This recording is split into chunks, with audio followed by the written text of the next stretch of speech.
Jesus disse em Mateus capítulo 13, versículos 44 em diante, o seguinte: também o reino dos céus é semelhante a um tesouro escondido num campo, que um homem achou e escondeu, e pelo gozo dele vai, vende tudo quanto tem e compra aquele campo. Outro sim, o reino dos céus é semelhante ao homem negociante, que busca boas pérolas, e encontrando uma pérola de grande valor, foi, vendeu tudo quanto tinha e comprou-a.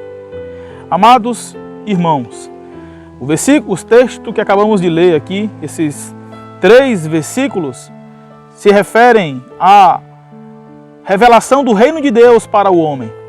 Jesus, aqui pregando, revela para o homem simples o que o reino de Deus simbolizava. Simbolizava coisas preciosas, que os homens, encontrando essas coisas, eram capazes de vender tudo quanto tinham para adquirirem esse reino, que é o reino de Deus. Jesus compara, em primeiro lugar, o reino de Deus a um campo, a um tesouro escondido no campo, cujo o valor desse tesouro é tão grande que ele vende tudo quanto tem, ou seja, tudo mais que é importante para ele, ele abre mão, ele se desfaz para ganhar aquele campo, para comprar aquele campo, para adquiri-lo e assim, então, receber e conquistar aquele tesouro tão precioso. Jesus também compara o reino dele, o reino de Deus, a uma pedra muito preciosa, que um negociante, ao encontrá-la, vende tudo quanto tem para comprá-la e ficar em posse dela. Ou seja, o reino de Deus é para nós aquilo que há de mais precioso.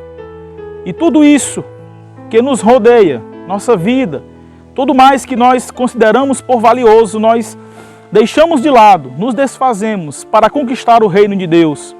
Paulo, escrevendo aos Filipenses, no capítulo 3, versículos 7 e 8, ele diz: mas o que para mim era ganho, reputei-o por perda, por Cristo.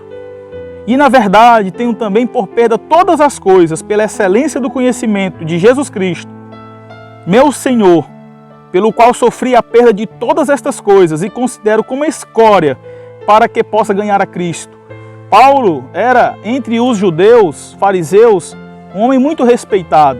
Paulo diz nos versículos anteriores que era excedido em muito os judeus de sua época, de sua idade. Versículo 5, ele diz que foi circuncidado ao 8º dia, que era da linhagem de Israel, da tribo de Benjamim, hebreu de hebreus, segundo a lei, foi fariseu.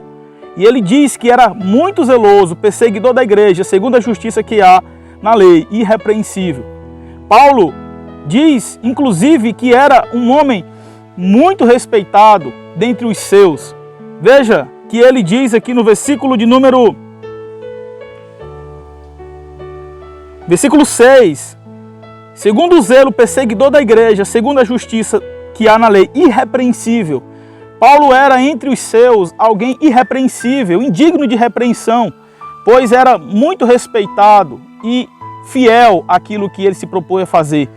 Portanto, quando Paulo encontrou-se com Jesus, ele abandonou tudo isso, abandonou todo o seu, tudo aquilo que para ele era valioso, toda a sua reputação como judeu, como fariseu, ele teve como perda. Ele diz no versículo 7, mas o que para mim era ganho, ou seja, a sua reputação, o seu status, a sua posição perante a sociedade judaica, ele reputou por perda para ganhar a Cristo, mostrando que Cristo para ele era o mais importante de tudo. Assim como Jesus disse que um homem que encontra um precioso tesouro num campo, ele vende tudo, ou seja, ele reputa por perda tudo mais que ele tem para comprar aquele campo. Assim é o reino de Deus, assim também Paulo fez, abrindo mão de todo o seu status, abrindo mão de tudo que para ele era importante, tudo que para ele tinha valor, para ganhar a Cristo.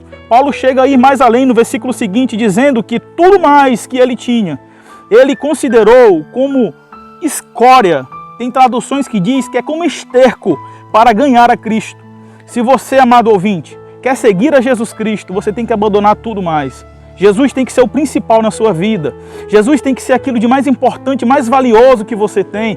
O servo de Jesus, o seguidor de Cristo, está disposto a abandonar tudo para ganhar a Cristo Jesus, pois Cristo para ele é o mais importante, é o amado dos amados, é aquele que está acima de todas as coisas. Como diz o nosso Senhor, busquemos a ele em primeiro lugar e a sua justiça, e todas as demais coisas nos será acrescentado. Portanto, busquemos a Cristo, coloquemos ele em primeiro lugar como Rei e Senhor de nossas vidas, e assim nós seremos bem-sucedidos em nossas vidas espirituais e em nossa vida aqui nessa terra. Que Deus abençoe você e que Cristo reine em seu coração para todo sempre.